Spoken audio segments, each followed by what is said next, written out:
पुण्य और पाप शेष नहीं रहनी चाहिए। इसलिए ठाकुर जी पूतना के पुण्य और पापों को पी रहे हैं, क्योंकि भगवान उसको वो गति देने वाले हैं जो यशोदा मैया को 100 साल बाद मिलेगी। भगवान सोच रहे हैं आज पूतना को वो गति हम दे देते हैं, इसलिए उसके पुण्य और पापों को पी रहे हैं। अंत में ठाकुर जी ने क्या पिया? बोले प्राणी शमम रोष समन्वितो पिबत, उसके प्राणों को पिया। प्राण क्यों पी रहे हैं भगवान? श्रीमद् वल्लभाचार्य जी महाराज सुबोधनी टीका में इतना सुंदर वर्णन करते हैं। श्रीमद् वल्लभाचार्य जी महाराज कह रहे हैं कि ठाकुर जी प्राण क्यों पी रहे हैं? बोले कि पूरे ब्रजमंडल में नंदोत्सव मनाया जा रहा है, पूरे ब्रजमंडल में सब आनंद उत्सव मना रहे हैं, सब नंद घर आनंद भयो जय कन्हैया लाल की सब गा रहे हैं। और पूतना अभी अभी ठाकुर जी के यहां आने से पहले ना जाने कितने असंख्य बालकों को अपने पयोधर का विष पिला करके मार के आ गई है। वो तो हर घर में जा रही है, हर घर के बालकों को पयोधर से दूध पिलाती है, सबको मार रही है। तो भगवान सोच रहे हैं कि मेरे जन्मोत्सव में पूरा ब्रजमंडल उत्सव मना रहा है, और थोड़ी बहुत देर में जब सबको पता चलेगा कि उनके बालक घरों में मर गए हैं, तो ये उत्सव नष्ट हो जाएगा, उत्सव बंद हो जाएगा, और जीवन भर के लिए ये बात सब कहेंगे कि नंद जी के यहाँ लाला जब हुआ था तो भैया लाला भले ही 80 साल में हुआ, लेकिन उस लाला ने होकर किया क्या? पूरे ब्रजमंडल के बालक मर गए। ऐसे नक्षत्रों में हुआ, ऐसे समय काल में हुआ, ये बालक सारे बालक मर गए। तो ठाकुर जी ने पूतना के प्राणों को नहीं पिया, जितने बालकों की हत्या करके पूतना आई है, ठाकुर जी ने उन समस्त बालकों के प्राणों को पूतना के अंदर से पी करके उन बालकों को पुनः जीवित कर दिया। वो जहां कहीं भी बालक मारे गए थे उन सबको पुनर्जीवित कर दिया। इसलिए ठाकुर जी ने प्राणी समम रोष समन्वितो पिबत, इसलिए प्राणों को पिया। क्योंकि लोग प्रश्न उठाते हैं ना, भगवान उसको देख नहीं रहे तो स्पर्श भी करने क्यों दे रहे हैं? भगवान उसका पयोधर ही क्यों पी रहे हैं? इतनी कृपा भी पूतना के ऊपर क्यों कर? भगवान पूतना पर कृपा नहीं कर रहे हैं, भगवान पूतना के भीतर विद्यमान जो असंख्य बालकों के प्राण हैं उनको निकालने के लिए उस पर कृपा कर रहे हैं, ताकि वे सब बालक जीवित हो जाएं, और ये जो उत्सव बाहर चल रहा है ये चलता रहे, इस उत्सव में कोई कमी ना हो। क्योंकि ये उत्सव मनाएंगे ब्रजवासी, तो ब्रजवासियों के जो थोड़े बहुत कहीं ना कहीं के कोई पूर्व जन्म के सही कोई पाप रह गए होंगे तो नष्ट तो भी हो जाएंगे, तो मेरी आगे की लीला में इन ब्रजवासियों को प्रवेश मिल जाएगा। इसलिए ठाकुर जी ने उन बालकों के प्राणों को पूतना के भीतर से निकाल करके उन्हें पुनः जीवित किया। ये भाव श्रीमद् वल्लभाचार्य जी महाराज कहते हैं सुबोधनी जी। भगवान ने पूतना के प्राणों को पीना शुरू किया। अब तो पूतना घबराने लगी, उसका काला रंग पुनः प्रकट होने लगा, विशाल नेत्र प्रकट होने लगे, बड़े बड़े दांत, कुरूपणी बन गई। जैसी पूतना थी अब वैसे रूप में जैसी आई, तो ठाकुर जी ने अपनी आंखों से हाथ हटा के अब पूतना को देखा। अब लग रही है ना बढ़िया, क्या लक्ष्मी बनकर के आई थी। भगवान ने उसके मुखमंडल को देखा। अब तो पूतना चिल्ला रही है छोड़ छोड़ छोड़ छोड़ छोड़, बार बार कहे 7 दिन के हैं कन्हैया, बस 7 दिन के कन्हैया ने दोनों भुजाओं से पयोधर पकड़ा है पूतना का, और ठाकुर जी अपना मुखमंडल दूर करके बोलते मौसी जी हम पे तो पकड़ वही आवे, और हम जब एक बार कोई को पकड़ लेना फिर तो ठिकाने लगा के ही छोड़ें, चाहे वो भक्त हो चाहे वो राक्षस हो। एक बार जो पकड़ में आ गया फिर वो आसानी से छूट नहीं पाएगा। पूतना के आधे प्राण तो इसी बात को सुन के निकल गए, 7 दिन का बालक बोल रहा है। और पूतना के प्राणों को जैसे ही ठाकुर जी ने पिया, विशाल विकराल पूतना नंद भवन के पीछे जाकर के गिर पड़ी। उसके नीचे ना जाने कितने वन, कितने वृक्ष, कितने खेत, कितने सब उसके नीचे आकर के चूरन बन गए। जोर की आवाज हुई, सारे ब्रजवासी दौड़ करके गए, जाकर के देखा नंद भवन में लाला तो है नहीं, पीछे की दीवार टूटी पड़ी और विशाल विकराल राक्षसी पड़ी है। सब दौड़ करके गए, लाठी ले करके ऊपर चढ़ करके देखा तो ठाकुर जी पयोधर पे पौड़े हुए हैं और प्रेम से दुग्धपान कर रहे हैं। सबने जाकर के ठाकुर जी को उठाया, और उठा करके यशोदा मैया आदि गोपियां सब रुदन करती हुई लाल जी को लेकर के गौशाला पहुंची। गौशाला में जाकर के ठाकुर जी को गौमूत्र से स्नान कराया। स्नान करा करके ठाकुर जी के 12 अंगों में गऊ के चरणों की खुर की रज को लगाया, और गाय की पूंछ से ठाकुर जी को झाड़ा देने लगी। कहीं हमारे लाला को कोई अला बला नहीं लग गई हो, लाला को कोई कष्ट ना हो गया हो। लेकिन जैसे ही गाय के पूंछ से झाड़ा करने लगे, ठाकुर जी अपने मधुर मुस्कान से मुस्कुराने लगे। वो देख करके समस्त गोपियां सब आनंदित हो गए। भगवान ने पूतना को वो गति प्रदान की जो माता यशोदा को मिलने वाली थी। शुकाचार्य जी से परीक्षित जी प्रश्न करने लगे, पूतना के किस गुण पर रीझ गए ठाकुर जी जो उसको वो गति दे दी जो माता यशोदा को मिलनी चाहिए? पूतना लोक बालग्नि राक्षसी रुधिरासन जिघांक्षया पिहरये स्तनं दत्त्वा प्रसद्गतिम्। नाम अच्छा नहीं था पूतना का। कोई कहे कि उसका नाम बढ़िया लगा होगा ठाकुर जी को इसलिए रीझ गए। पूतना, पूत माने पवित्र, ना माने जो नहीं है उसका नाम है पूतना, जो पवित्र नहीं है। तो किसी ने कहा भाई कार्य अच्छा होगा, कर्म अच्छे होंगे। बोले लोक बालग्नि, छोटे छोटे बालकों को मारती है, यही पूतना का काम है। तीसरा बोले जाति अच्छी होगी, बोले राक्षसी, जाति भी अच्छी नहीं थी। तो किस पर रीझ गए भगवान? बोले भैया इसका भोजन अच्छा होगा, खाना पीना शुद्ध करती होगी, रुधिरासन खून पीती है, भोजन भी अच्छा नहीं। भगवान के पास आने का आशय अच्छा होगा, भगवान के पास किसी निर्मल मन से आई होगी। तो बोली जिघांक्षयापि हरे, मारने आई भगवान को। नाम अच्छा नहीं, काम अच्छा नहीं, जाति अच्छी नहीं, भोजन अच्छा नहीं, शुद्ध नहीं, भगवान के पास आने का कोई आशय अच्छा नहीं, फिर भी भगवान ने सदगति दे दी उसको। क्यों क्यों सदगति प्रदान की? तब भगवान कहते हैं, बोले वो भले ही अच्छी नहीं थी, सब कुछ बुरा था उसका, लेकिन उसने जिस प्रकार से हमको मारने का प्रयास किया वो प्रकार मुझे बहुत अच्छा लगा। कौन सा प्रकार? बोले जिस प्रकार मैया वात्सल्य भाव से अपने बालक को अपने पयोधर का पान कराती है, ऐसी वात्सल्य भाव से पूतना ने अपने हृदय से लगाया, तो हमको उसका मारने का तरीका अच्छा लग गया। विद्वान कहते हैं भैया इनसे बड़ा कृपालु कोई हो सकता है? अहो बकीयम स्तन कालकूटम जिघांक्षयापि, अहो बकीयम स्तन कालकूटम। वो बकासुर की बहन पूतना मारने के लिए आई, लेकिन भगवान ने उसको सदगति प्रदान की। तम वा दयालुम शरणम ब्रजेम, आपसे बड़ा दयालु कौन होगा जिसकी शरण में हम जाएं? सबसे बड़े दयालु तो ठाकुर जी। न जाने कौन से गुण पर दयानिधि रीझ जाते, आपका ना जाने कौन सा गुण उनको अच्छा लग जाए। एक गुरुजी, एक संत बैठे थे गुफा में, भजन कर रहे थे। एक शिकारी गुफा के बाहर से रोज उनको देखता हुआ निकल जाए। तीसरे दिन उस शिकारी के मन में भाव आया, बोले संत एक ही आसन पर बैठे हैं, एक ही तरीके से बैठे हैं, उन्होंने कुछ खाया पिया कि नहीं, पूछ तो लूं। तो शिकारी एक हिरण को लेकर के पहुंच गया उनके पास, जाले में फंसा के, और उनसे जाकर के कहने लगा, बोले महाराज आपकी यदि आज्ञा हो तो मैं हिरण लाया हूं, इसको बढ़िया इसको बना के खा लेते हैं, आप भी खा लेना, मैं भी खा लूंगा। आपने कुछ खाया नहीं होगा, 3-4 दिन से मैं आपको देख रहा हूं। हिरण को देख करके संत मुस्कुरा के बोले कि मैं ये हिरण नहीं खाता। तो कौन सा हिरण खाते हो आप? कोई दूसरा लाऊं, 12 सिंह लाऊं? कोई जो नहीं नहीं नहीं, ये साधारण हिरण का भोग नहीं लगाते हम। तो शिकारी ने कहा आप बताइए, मैं इस जंगल का सबसे बड़ा शिकारी हूं, आप जैसा हिरण कहोगे वैसा ले आऊंगा। अच्छा ले आओगे? बोले हाँ ले आऊंगा। तो बोले फिर ले आओ। बोले बताओ कैसा चाहिए? तो बरहा पीड़म नडवर वपु कर्णयो कर्णकारम विभ्रदवासः कनक कपिसं वैजयन्तीं च माला रन्ध्रान् वेणोधर सुधया पूरयन् गोपवृन्दै वृन्दारण्यं स्वपदरमणं प्राविशद गीत कीर्ति। ये वाला हिरण लेके आओ। बोले कैसा हिरण? बोले मोर मुकुट जो पहनता है, कर्णयो कर्णकारम कानों में कुंडल पहनता है, पीतांबरी पहनता है, गले में वैजंती माला पहनता है, वंशी का नाद करता है, बाकी अदा से खड़ा होता है। ये वाला हिरण मिल जाए तो ले आओ, उसकी प्रतीक्षा में हूं। शिकारी बोला ऐसा हिरण तो मैंने कभी देखा ही नहीं।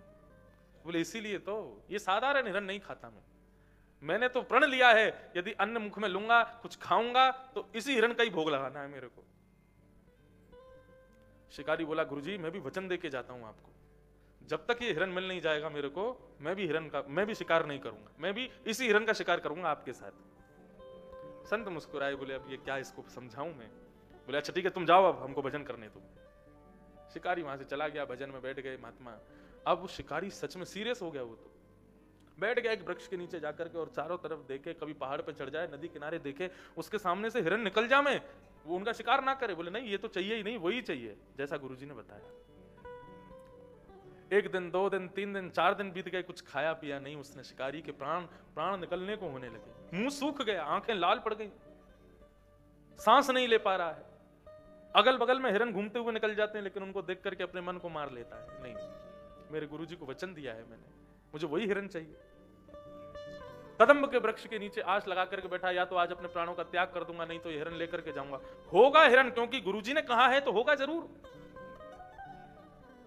उसकी वो भाव, उसकी वो श्रद्धा, उसकी वो निर्मलता, उसकी वो सहजता। बंधु विचार करो, स्वपच जाति का व्यक्ति है, भक्ष भक्ष खाता है, शिकार करके रहता है, लेकिन गुरु की आज्ञा के प्रति इतना विश्वास, इतनी अटलता, उसकी सहजता, सरलता, इतना सरल स्वभाव उसका। ठाकुर जी यहां पर देखो, ये बात स्पष्ट हो गई कि ठाकुर जी ये नहीं देखते आपका कर्म कैसा, आपका भोजन कैसा, आपका स्वभाव कैसा, आपकी जाति कौन सी। ठाकुर जी देखते हैं स्वभाव कैसा है, हृदय कैसा है। एक बार हृदय से यदि ठाकुर जी प्रसन्न हो गए ना, तो फिर जाति, भोजन, ये सब सुधर जाएगा बाद में। लेकिन ऐसा सुनकर के ये मत कर लेना कि बाहर जाके खाने पीने लग जाओ उल्टा सीधा, बोले ठाकुर जी देखते तो नहीं है। उसका निर्मल स्वभाव इतना प्रिय लगा ठाकुर जी को, श्री राधा रमण जी उस जंगल में प्रकट हो गए और वेणु का मधुर स्वर नाद करते हुए, बांकी अदा से, बांकी चितवन से चलते हुए, अपने केशों को विखेर करके, सुंदर चंदन की सुगंधी को उछाल करके और अपने कटीले नेत्रों से इधर उधर देखते हुए, वैजंती माला पहन करके श्री राधा रमण जी एक विहंगम जंगल से निकल करके आने लगे। जैसे ही उस शिकारी ने देखा, मोर मुकुट पहना हुआ है, कानों में कुंडल पहने हुए हैं, गले में वैजंती माला है, पीतांबरी पहनी है, बाकी चाल चल रहा है, चंदन की सुगंधी आ रही है, अरे ये तो वही हिरण है जिसके लिए गुरुजी बोल रहे थे। ठाकुर जी उसके सामने से विचरण करते हुए जैसे ही आगे निकल करके गए, अपना जाला उठाया उसने जिसमें हिरण को पकड़ता है, और जाला उठा करके पीछे धीमे धीमे धीमे चल करके गया और दूर से जाला फेंका ठाकुर जी के ऊपर। ठाकुर जी जैसे ही जाले में बंद हुए, जाला पकड़ करके अपने कंधे पर ठाकुर जी को बैठा लिया और लेकर के पकड़ करके जा रहा है गुरुदेव के पास। गुफा के बाहर जाकर के चिल्लाने लगा, गुरुदेव आज आपकी भूख भी दूर होगी, मेरी भूख भी दूर होगी, मिल गया आपका बताया हिरण मुझको। संत सोचने लगे पता नहीं आज किसको पकड़ के ले आया होगा। जैसे ही बाहर आए गुरुदेव तो आकर के क्या देखा, उस शिकारी के कंधे पर श्री राधा रमन लाल जी बैठे हुए हैं और बंशी बजा रहे हैं, जाले में बंधे हुए हैं। उनकी मधुर मुस्कान, उस मधुर स्वरूप को देख करके संत ने आज अपने उस शिकारी शिष्य को प्रणाम किया। बोले छोड़ इनको। बोले छोड़ दूंगा तो भाग जाएगा, हिरण बड़ी मुश्किल से मिला है। बोले नहीं भागेगा, छोड़ दे। जैसे ही छोड़ा, ठाकुर जी ने कहा प्रभु कृपा करो। जब कृपा करके उस शिकारी को अपना भाव रूप दिखाया, दोनों कितने दयालु हैं ठाकुर जी, कितने कृपालु हैं। उस शिकारी के उस गुण पर ही रीझ गए कि वो ठाकुर जी को हिरण समझ के बंदी बनाना चाहता है, उसी पर आनंदित। बेटा डॉक्टर बन जाए, साइंटिस्ट बन जाए, इंजीनियर बन जाए, कुछ भी बन जाए, मां से कितना भी लंबा हो जाए, मां की तब भी इच्छा होती है इसको गोद में ही उठा लूं, मैं गोद में उठा के लेके घूमती रहूं, इसको अपने गोद में ही सुला लूं, इसको अपने हाथों से ही खिलाऊं। क्यों? पुत्र के प्रति, अपने संतान के प्रति मां का सदैव वात्सल्य भाव रहता है। आज वही मातृ प्रेम का आनंद सुख प्राप्त कर रहे हैं परमात्मा इस ब्रजमंडल में। एक श्लोक सुनाता हूं। ब्रह्मा जी भगवान को खोजने के लिए निकले। कहां रहते हैं भगवान? तो ब्रह्मा जी को भगवान कहां मिले? सुनो, ब्रह्मा जी कह रहे हैं मुझे भगवान कहां मिले। श्रुतिम परे स्मृतिम परे नीतिम परे भजन्ति भवभीता अहं तु नंदम वंदे यस्यालिंदे ब्रह्मवसता। ब्रह्मा जी से पूछा किसी ने भगवान कहां रहते हैं? बोले श्रुतिम परे। श्रुति कहते हैं वेदों को। बोले वेदों में मैंने खूब पढ़ लिया, ढूंढ लिया, लेकिन मुझको भगवान नहीं मिले। तो स्मृतिम परे, स्मृतियों में मैंने खोज लिया, लेकिन मुझे वहां भी भगवान नहीं मिले। नीतिम अपरे, मैंने नीतियों में भी भगवान को खोज लिया, मुझे वहां भी ठाकुर जी नहीं मिले। तो बोले फिर कहां मिले? बोले मैंने पूरे विश्व में भ्रमण भी किया, मुझे वहां भी भगवान नहीं मिले, लेकिन एक जगह मिल गए। बोले कहां पे? बोले अहम तु नंदम वृंदे। बोले जब मैं वृंदावन गया, तो वृंदावन में जब मैं नंद भवन पहुंचा, नंद भवन पर जैसे ही मैंने पहुंचा तो वहां मैंने क्या देखा? पुराने जमाने में घर के बाहर ऊंची ऊंची दहलियां बनाया करते थे। क्यों? ताकि सर्प या कीड़े मकोड़े सहजता से अंदर ना घुस जाएं। आज के आप पुराने मंदिरों में भी जाओगे तो पुराने मंदिरों में भी हम लोग प्रणाम करते हैं ना, दहली को ऊंची ऊंची क्यों रहती है? प्राचीन काल का ये नियम था, ऊंची दहली बनाते थे। तो ब्रह्मा जी कह रहे हैं अहम तु नंदम वृंदे, जब मैं वृंदावन गया और उसमें भी नंद भवन के सामने से निकल रहा था, तभी मैंने क्या देखा, उस ऊंची सी दहली को नन्हा सा बालक पार करने की कोशिश कर रहा है, लेकिन इतनी ऊंची दहली है कि उसी पे ही अटक गया है। अब ना इधर उतर पा रहा है ना उधर उतर पा रहा है। छोटे छोटे बच्चे, उनको कभी बिस्तर से उतरना हो तो वो कैसे उतरते हैं, पहले दोनों पैर लटकाएंगे नीचे, उल्टे हो जाएंगे, फिर पैर लटकाएंगे, फिर धीरे धीरे चद्दर छोड़ेंगे और नीचे के अंगूठों को चलाते रहेंगे, जब तक जमीन नहीं आएगी तब तक नीचे खिसकते रहेंगे। और जैसे ही उनको नीचे अनुभव हुआ कि हाँ उतर गए, सुई छोड़ के उतर के चले जाते। लेकिन कई बार ये बच्चे कहीं ऊंचे बिस्तर पर चढ़ जाएं और ये नीचे उतरने लग जाएं और तभी इनको पैर में अनुभव हो कि नीचे तो जमीन है ही नहीं, तो फिर चिल्लाते हैं, रोने लग जाते हैं। तो ऐसे ही बालकृष्ण प्रभु भीतर से निकल रहे थे और जैसे ही इन्होंने दहली पर चढ़े, एक पांव तो लटका लिया, अब ऊपर चढ़ के जब पल्ली तरफ उतरने लगे तो इतना नीचा था कि वहीं लटक गया, अभी वहां बैठ के रो रहे हैं। तो यस्यालिंदे ब्रह्म वसिता, मैंने नंद भवन की दहली पर रोता हुआ लदा हुआ ठाकुर जी को देखा, मैंने भगवान को देखा। ये वो ईश्वर, वो परमात्मा जो पूरी विश्व को अपनी भ्रगुटी पर नचाता है, जिसके मुस्कुराने पर सब प्रसन्न हो जाते हैं, जिसकी जरा सी मुरझाहट पर नूतन प्रलय हो जाता है, वो ब्रह्म मैंने कहां देखा, बोले वृंदावन के नंद भवन की दहली पर उसको लदा हुआ देखा, वहां लदा हुआ था। बंधु, ये वृंदावन भूमि साधारण नहीं, इसको बार बार मस्तक से लगाया करो, बार बार प्रणाम किया करो। यहां पर पर ब्रह्म वो लीला करते हैं जो किसी के विचार में भी नहीं आ सकती। ये वृंदावन साधारण नहीं है। यस्या लिंदे ब्रह्म वसिता।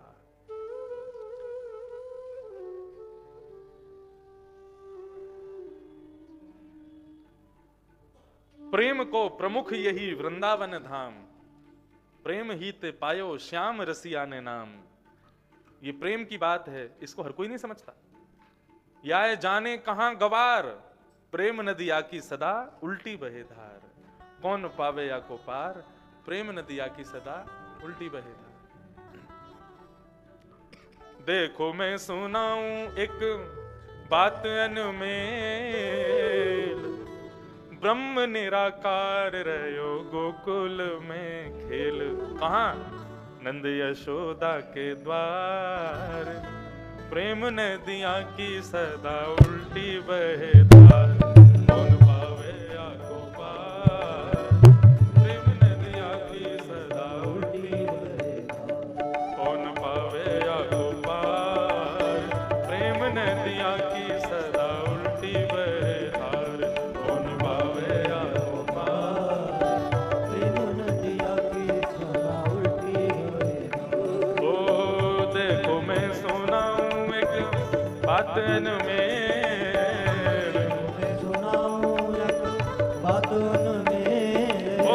ब्रह्म निराकार रहो गोकुल में खेल।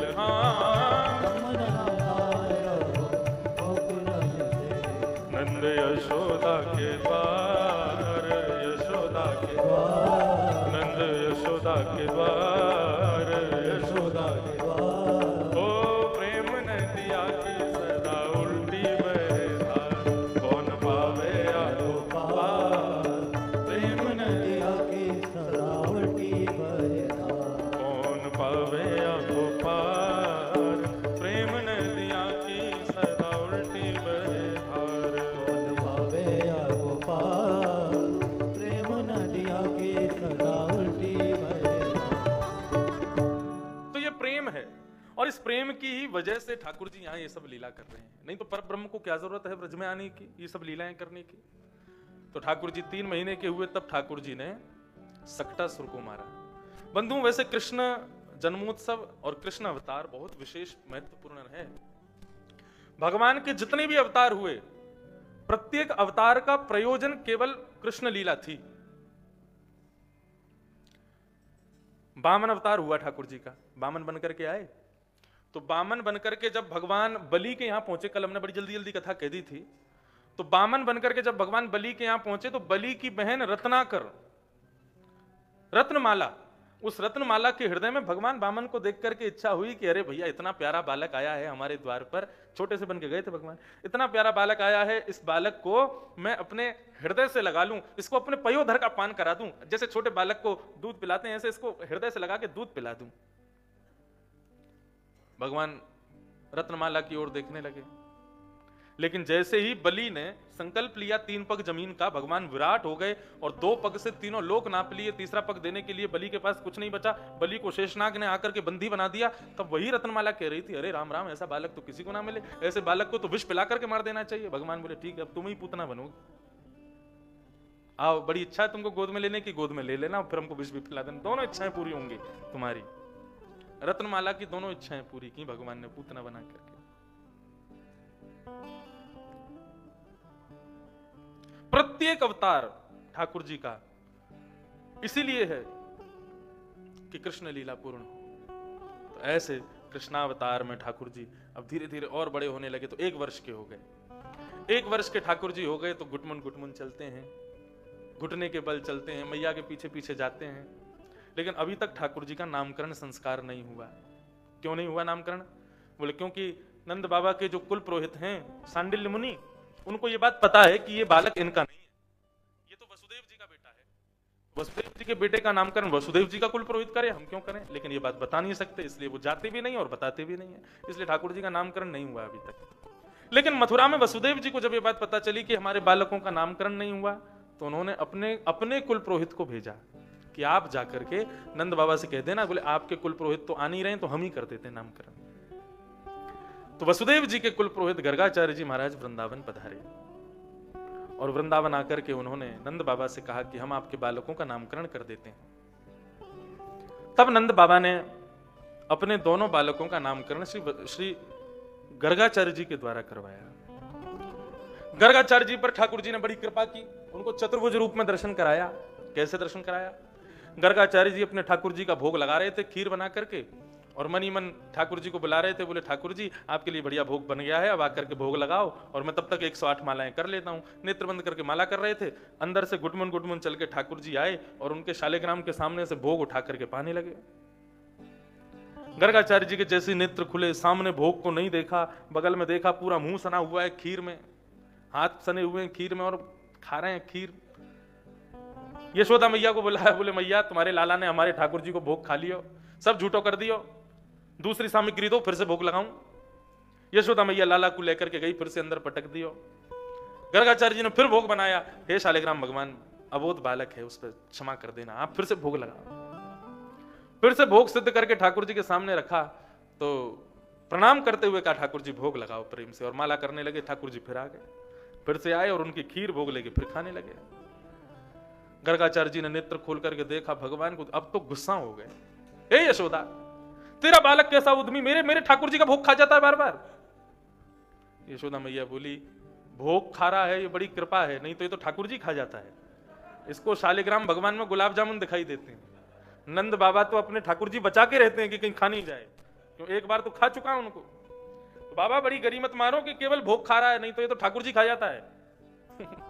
ऐसे उद्यमी ठाकुर जी के 2 दांत और निकल आए हैं, ऐसे प्रसन्न होकर के मुस्कुराते हैं। मैया यशोदा ने आपके कमरे में बंद कर दिया ठाकुर जी को, बोले देखूं तो सही अब कैसे निकल के आवे को। ठाकुर जी जंगले पे खड़े हो गए और गर्गाचार्य जी को गुस्से में देख रहे हैं। 1 साल का बालक गुस्सा करता है, बड़ा प्यारा लगता है, लाल लाल गाल हो जाते हैं उसके और सांस छोड़ता है।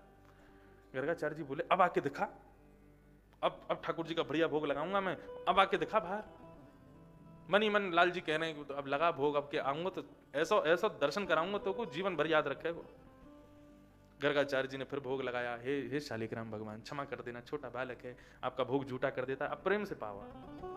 भोग लगा करके माला करने लगे। ठाकुर जी आए, जाने कैसे किवाड़ खोल ली और निकल करके घुटमुन घुटमुन चल करके आए, खीर भोग लेकर के पाने लगे।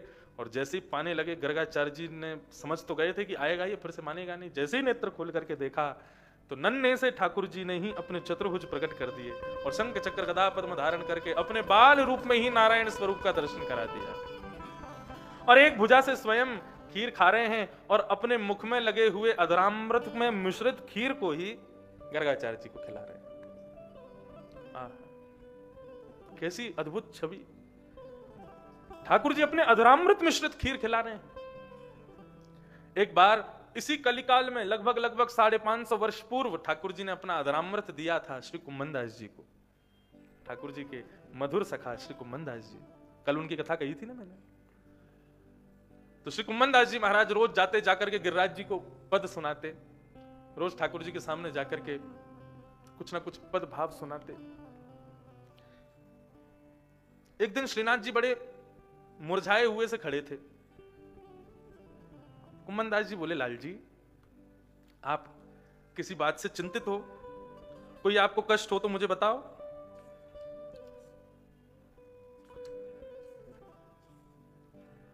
आपको यदि कोई भाव चाहिए हो, किसी प्रकार का आपका कोई भाव हो, तो मैं उसको पूरा करूंगा, आप मुझे आज्ञा करें।